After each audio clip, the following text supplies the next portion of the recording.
Hey everyone. So this episode is just going to be another check-in episode. I really didn't want to do two check-in episodes back to back, and I was going to just wait until next week to resume, but with all the current events going on, I just didn't feel comfortable not at least touching base to send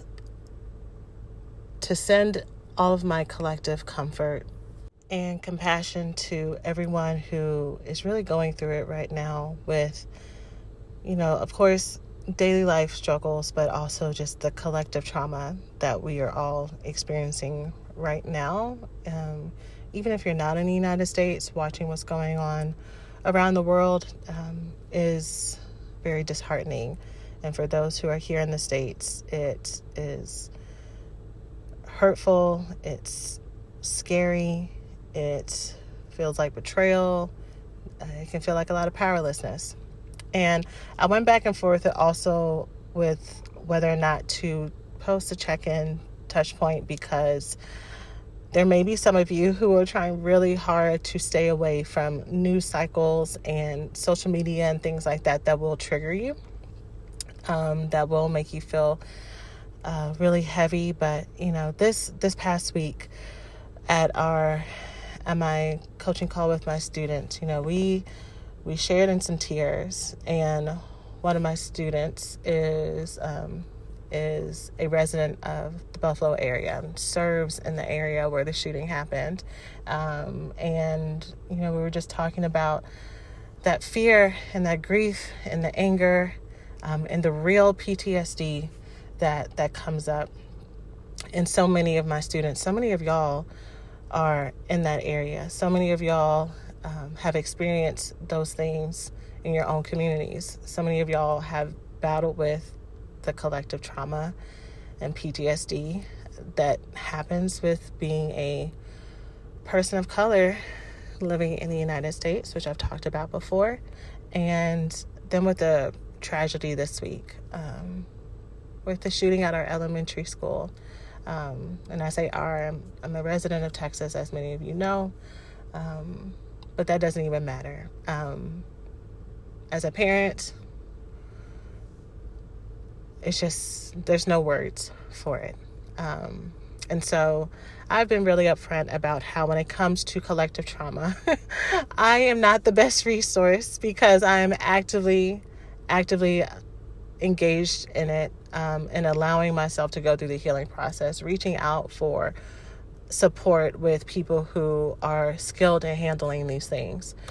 And I'm always telling y'all, even if I share a little bit about it, I'm like, please talk to the people in the community, the activists, the therapists who are doing this work, because I don't always have it.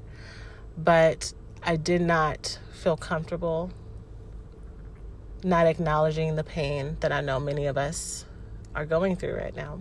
And to say that I'm standing with you.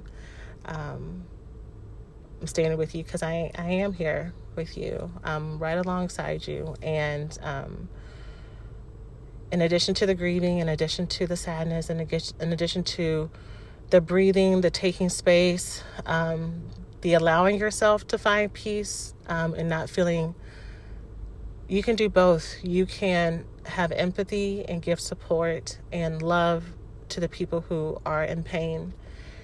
And you can also not have guilt, for that survivor's guilt, for finding peace and joy in your own life, and embracing the blessings that you have. It can feel hard. It can feel like it's wrong to do one when others are grieving. And I think a way that we can help ourselves heal is to see and to embrace and to engage in the love and the community and the connections that we do have available to us, because otherwise we can just feel like we're drowning. We can just feel like we're drowning all the time. So, again, I'm just sending so much love and compassion to all those who need it, to all those who may have been reminded of a previous tragedy that these things have connected you to. But what I was about to say, in addition to doing all those things, calling your legislators, protesting, doing anything that feels like it is comfortable to you. If you are not an active get out in the streets person, I've said this before, donating money to survivors, donating money to causes, but doing something so that you feel that you are acting in the power that you have. So don't know how to close this, but again, I just love you all, and I will see you in our next episode. Take care of yourselves.